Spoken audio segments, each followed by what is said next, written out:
Change painful, কিন্তু একই জায়গায় সবসময় থেকে যাওয়া এটা আরো বেশি পেইনফুল।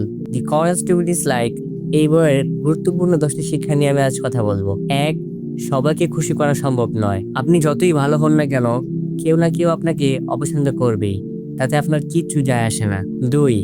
ফ্রিডম মানেই ক্রিটিসিজম, নিজের মতো বাঁচতে চাইলে আপনাকে সমালোচনা অবশ্যই সহ্য করতে হবে। 3. অতীত আপনার ভবিষ্যৎকে নির্ধারণ করে না, আপনার পরবর্তী সিদ্ধান্তই আপনার ভবিষ্যৎকে ঠিক করে। 4. কম্পারিজন আপনার আত্মবিশ্বাসকে ধ্বংস করে দেয়। 5. অ্যাপ্রুভাল এডিকশন থেকে বের হন, সবসময় ভ্যালিডেশন চাইলে আপনি কখনোই শান্তি পাবেন না। 6. আপনার সব সমস্যা আপনার ফল্ট না, কিছু জিনিস অন্য মানুষের রেসপন্সিবিলিটি। 7. সুখ আসে কন্ট্রিবিউশন থেকে, তাই অন্যের জীবনে ভ্যালু অ্যাড করুন। 8. ওভার থিঙ্কিং মানুষের জীবন নষ্ট করে, সবকিছু পারফেক্ট হওয়ার অপেক্ষা করবেন না। 9.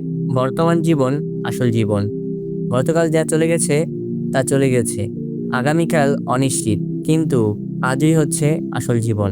10. সাহস ছাড়া পরিবর্তন অসম্ভব।